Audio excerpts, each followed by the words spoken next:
Hey, seventh grade, hope this finds you healthy. All right, today we're going to start a brand new unit on the 13 colonies. So, we have been learning about the European explorers. We've talked about France, we've talked about Spain, we've talked about the Dutch, and now we're really going to get into the British and how Great Britain came over and what they settled, the area that they settled in, and how they created their settlements. So, by the end of this lesson, you should be able to identify why the colonies were divided into three regions, and you should be able to compare the geography and climate of these regions and explain why it led to differences in the ways of life of the people. All right, so let's get us started. First off, let's do a quick review. Who owned what? It's 1748, and we know that the Spanish came over and they settled in Mexico and Florida and a lot of the Caribbean islands. We know that the French came over and they claimed the area around the St. Lawrence River. They're fur traders, so they set up fur trading posts all in this middle part of America. The English or the British are going to come up here looking for that Northwest Passage. So they're going to come down through the Hudson Bay, and they're not going to find the Northwest Passage because it doesn't exist, but they're going to claim all of this land up here around the bay, what is now today Canada. They're also going to claim this area that's right here along the east coast of America, and they're going to name it New England. Now, these people had to come over for lots of different reasons, or chose to come over for lots of different reasons. Some of them were seeking a new life. Some of them were wanting to get away from being persecuted because of their religion. And some people actually signed up to come over because they joined different agencies or like the Virginia Company that wanted to come over and make money for themselves and also for Great Britain. And so they were coming over to create settlements that would make money for the colonies or for their country. And so they had to look around and decide which would be the best place for them to live. And it all depended on what their purpose for being here was. Were they coming to make money? Were they coming to just have a successful settlement? So I want you to take a look. If you were moving to the New World, which of these three areas would you think would be the best place to live, and why? This is not a trick question. All of these areas would be great resources, would have great resources. It just depends on your purpose for being here. And so that is what the settlers had to decide on. They're listening to all these stories from the explorers, and they're having to think to themselves, what would be the best place for us that would be successful. Now, this is important because they've seen Roanoke. You guys read the story of Roanoke and how it failed because the colony basically just disappeared. We don't know what happened to the people that were left there, if they died or were attacked by Indians or were attacked by the Spanish. We don't know. And so people after Roanoke, the people of Great Britain were sort of scared to come over. It took 20 years before any new settlements, any new groups of people started coming over to settle in the New World. This was new and scary and uncharted territory, and they knew once they come over here, there were not going to be any hotels or Walmarts for them. When they got here and they stepped off that boat, it was going to be whatever they brought with them, and whatever they could make for themselves or provide for themselves is what they would have.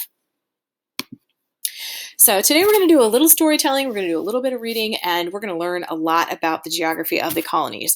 So I want you to start out by taking a minute to pause the video, read this little paragraph, and find out how many regions can you divide the colonies into.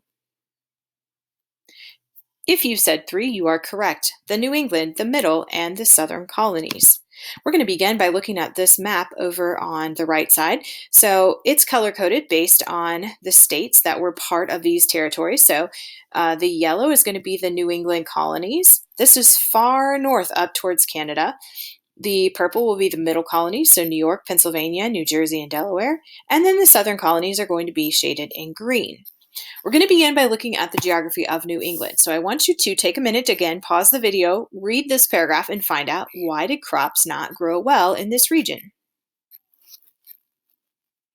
If you said it was because the glaciers of the Ice Age had pushed a lot of that soil down south and all that was left behind was the rocky soil, you are correct. Also, these forests and hills made it really hard to farm because there were not a lot of open sections of land. So they had some farms, but they were small.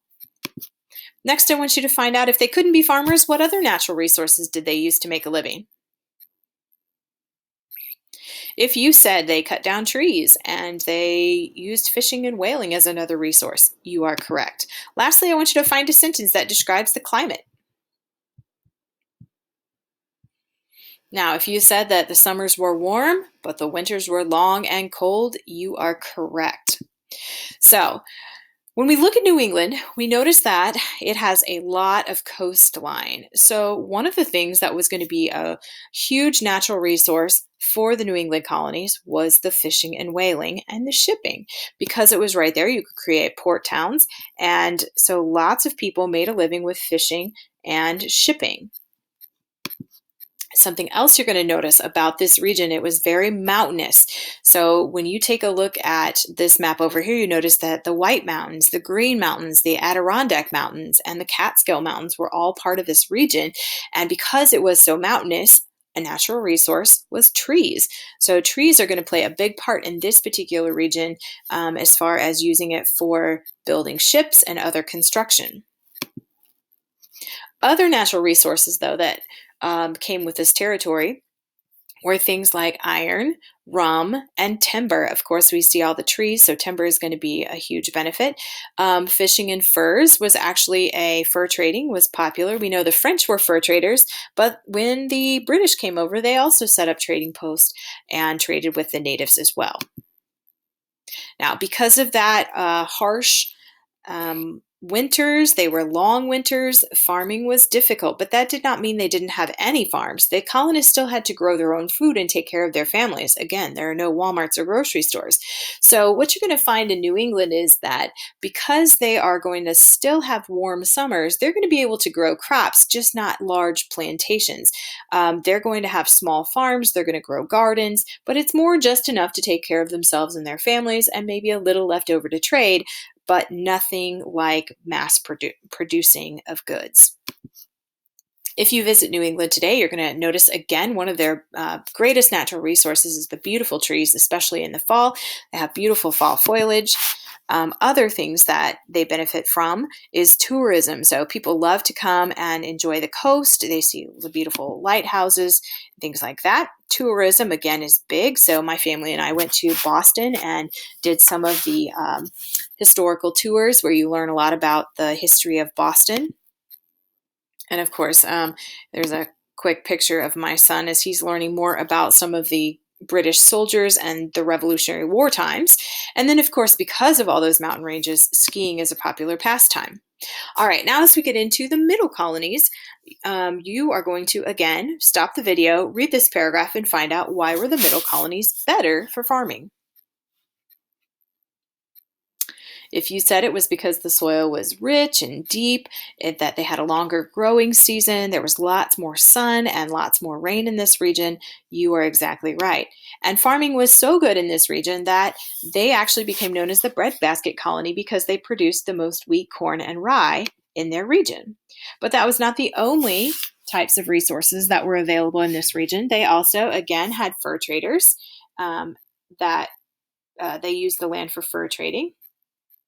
They also started tobacco farming, like down in Delaware. Shipping and fishing is going to be popular along the coastline. And of course, the timbers are also going to be important because of the trees. They also have the benefit of having these rivers, these huge rivers, the Hudson River, the Delaware River, and the Susquehanna River.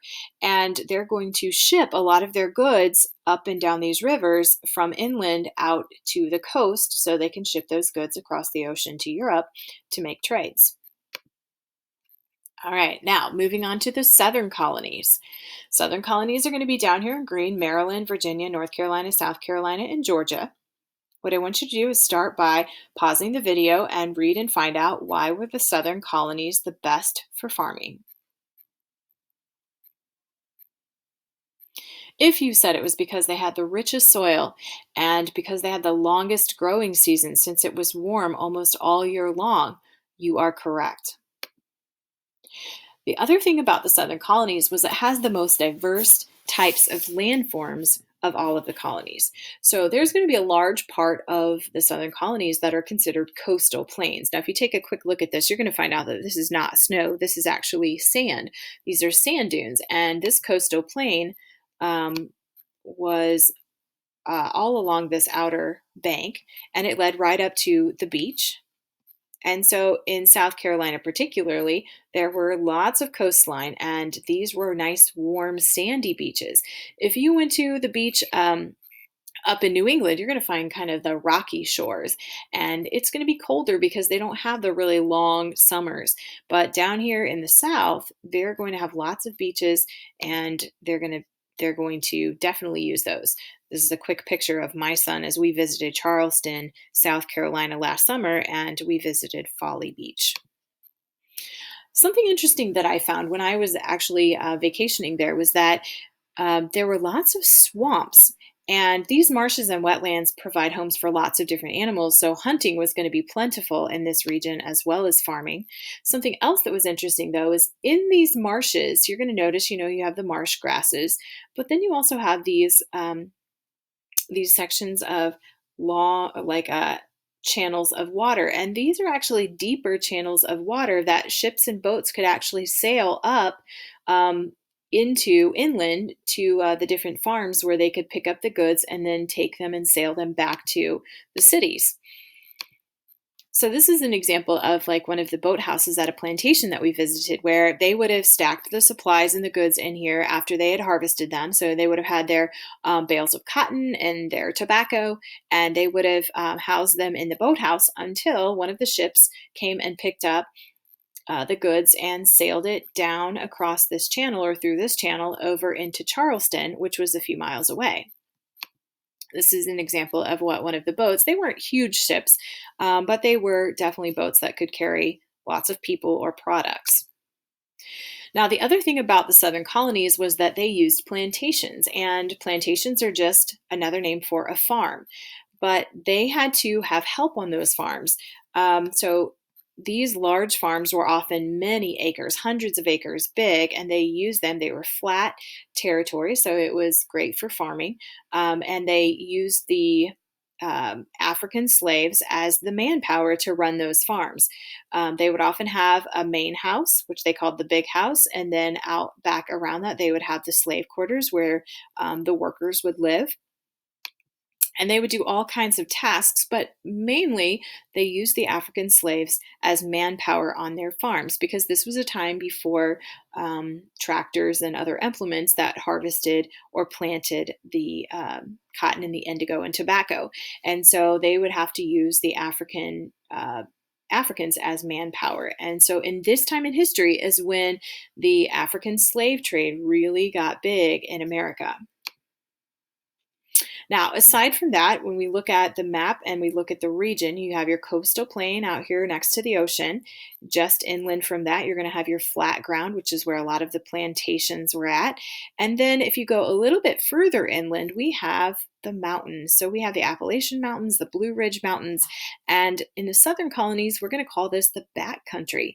So while out here, there were few people that owned really large farms, in the mountains of the backcountry, that's where a lot of ordinary people settled because they could create smaller cabins and farms, and it would be just enough for them to take care of themselves. They often would settle near water sources because that way it provided them and their, crops and animals with water. So lastly, we're going to just compare the differences in the geography and climate of the three regions. So I apologize for this being just a little bit grainy in my picture. But as we take a look, you're going to notice that first we'll look at landforms. So landforms, if you look up in New England, a lot of that landform was rocky hills, okay? And then mountains. So rocky hills and mountains are not going to be great places to have farms in New England. The middle colonies, you're going to notice, is sort of a combination of a lot of these. We're going to have the coastal plains. So we have those cities right along the water. We have what we call a Piedmont, and then we have the mountains. And so we're going to have a little bit of everything in that middle colony. And the southern colonies, we're going to focus mainly on the coastal plains. So that's where we're going to have a lot of our plantations out here where it's flat. And then we're going to have the Piedmonts. Piedmonts are going to be the hilly areas that are leading up into the mountains. And then, of course, we have the Appalachian Mountains and the Blue Ridge Mountains. That's the backcountry. Um, the soil, again, in New England, soil is going to be the least fertile up in New England. Just doesn't grow, things don't grow as well in that rocky, sandy soil. In the middle colonies, we're going to kind of have that combination of the most fertile soil and this moderately fertile soil around their mountains here. But then the most fertile soil is definitely going to be found in the southern colonies, which is why the southern colonies is where they're going to be able to have large farms that they're going to make lots of money off their cotton, tobacco, and indigo. All right, and finally, growing seasons. Growing seasons are going to be the longest down here in the south. So, between 7 to 12 months of warm weather is going to allow lots of plants to grow well here versus this more moderate, shorter timeline for growing in the middle and the New England colonies. All right, so to wrap it up, I'm going to see if you can now take a look at these three pictures again. Can you identify which one is probably the southern colonies, which one is probably the middle colonies, and which one is probably the New England colonies? So if you said number one is probably the southern colonies, you are correct. If you said number two is probably the New England colonies, more mountainous, you are correct. And if you said number three is the middle colonies, they have kind of that combination of lots of big rivers and mountains and flatlands, you are correct.